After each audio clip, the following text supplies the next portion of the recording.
Bonjour, bienvenue à chacun pour ce temps de culte. Réjouissons-nous car Dieu n'est pas inconnu, dominateur, éternel indifférent au monde qu'il a créé. Au contraire, il s'y fait connaître, il y fait retentir sa parole. Réjouissons-nous car cette parole n'est pas un immuable message, mais elle est un homme de Palestine venu il y a 2000 ans. Réjouissons-nous car cet homme n'est pas un pieux souvenir à embaumer et à vénérer. Il est mort et ressuscité et aujourd'hui il est vivant. Nous lisons aujourd'hui dans l'Évangile selon Jean au chapitre 8. Chacun retourna chez soi et Jésus au mont des Oliviers. Mais dès l'aurore, il arriva de nouveau dans le temple, le peuple affluait vers lui et il s'assit pour enseigner. Les scribes et les pharisiens amenèrent une femme mariée qu'on avait surprise avec un autre. Ils la placèrent au milieu et dirent « Rabbi, cette femme a été surprise en train de tromper son mari. » Moïse, dans la loi, nous ordonne de lapider à mort ce genre de femme. Et toi, qu'en dis-tu? Il demandait ça pour le mettre dans l'embarras et pouvoir l'accuser. Mais Jésus se pencha et dessina sur le sol avec le doigt. Comme il continuait à le questionner, il se redressa et leur dit que celui qui n'a jamais commis de faute jette sur elle la première pierre. Et de nouveau il se baissa vers le sol pour dessiner. Alors, un à un, ils s'en allèrent, à commencer par les plus vieux, et il demeura seul, la femme au milieu. Il leva la tête et demanda « Femme, où sont-ils? Personne ne t'a condamné ?» « Personne, Seigneur, répondit-elle. Et Jésus dit « Eh bien, moi non plus, je ne te condamne pas. Va, ne sois plus infidèle désormais. » Dans les débats de société sur les questions éthiques, chacun a son mot à dire, sa position. La question, c'est de savoir sur quoi on se base pour étayer notre argumentation. Quelles sont nos ressources? Alors, quand il s'agit de débattre, nous autres protestants aimons bien en appeler à la Bible et y trouver là des éléments de réflexion, des réponses peut-être.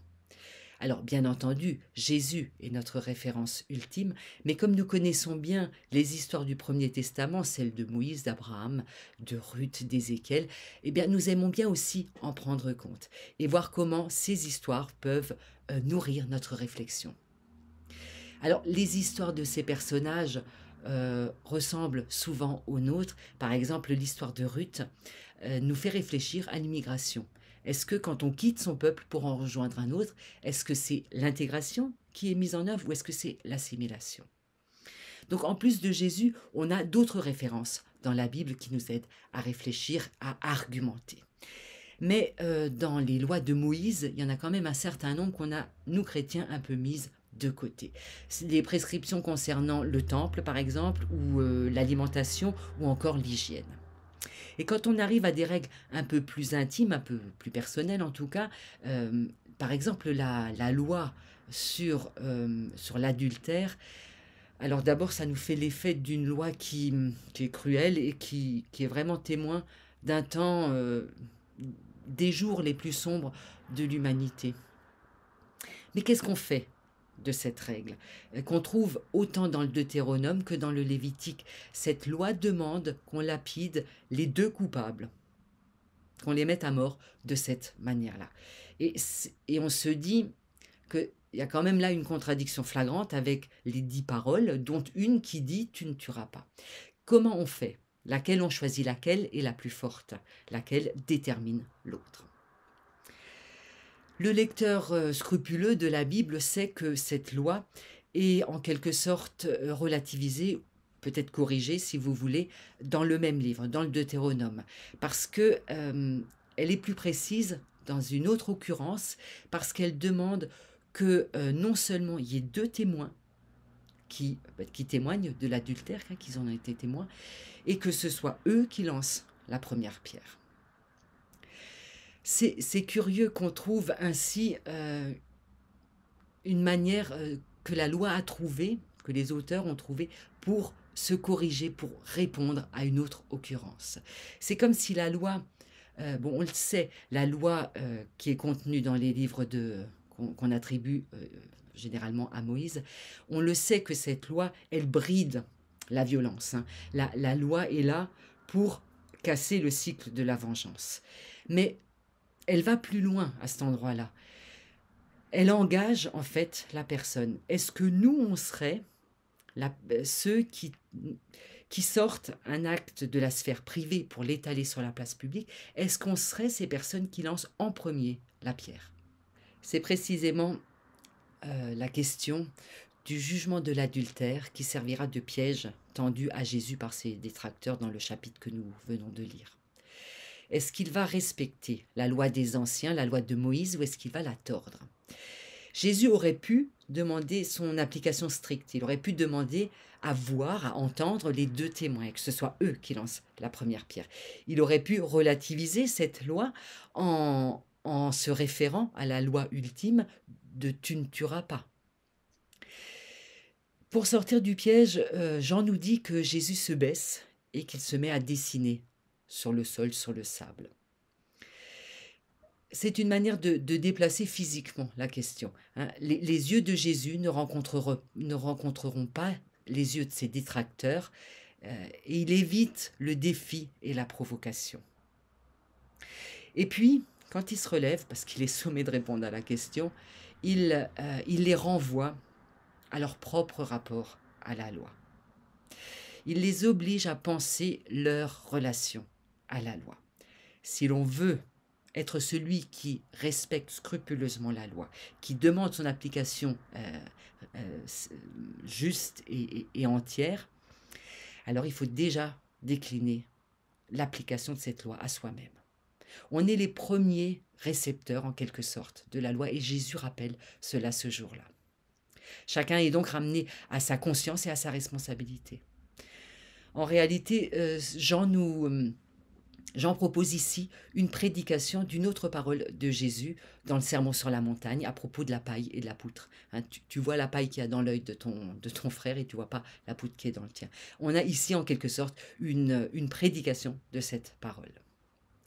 Si on prend la peine de lire la Bible en entier, c'est-à-dire qu'on ne se contente pas de sortir un verset pour le servir comme argument pour notre position, mais qu'on voit ce que d'autres auteurs de la Bible ont dit sur le même sujet, on voit déjà que la Bible n'est pas univoque. Il n'y a pas une voix qui se fait entendre, il y en a plusieurs. Plusieurs voix sont à distinguer et en fait, on voit que les règles évoluent. Il y a d'autres exemples dans la Bible qui rapportent cela, la modification d'une loi quand elle est adaptée à certaines circonstances, certaines situations.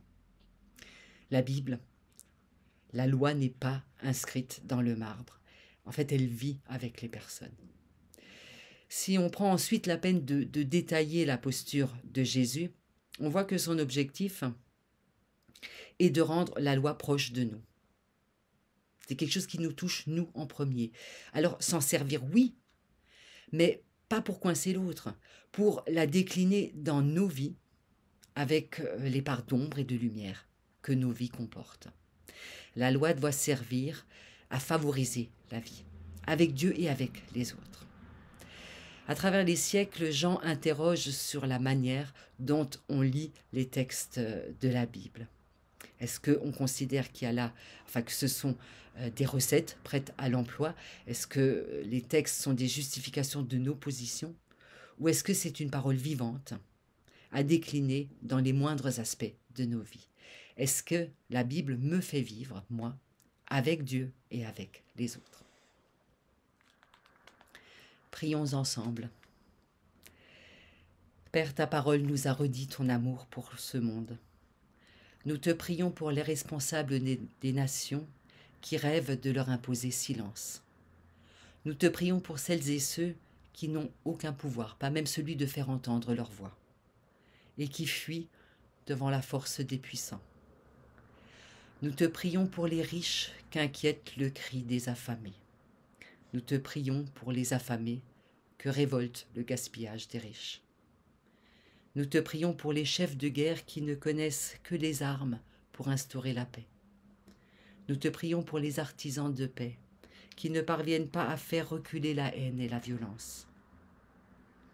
Nous te prions pour les croyants, sans cesse guettés par le doute, et pour les incroyants que la soif de comprendre et la joie de vivre rapprochent mystérieusement de toi.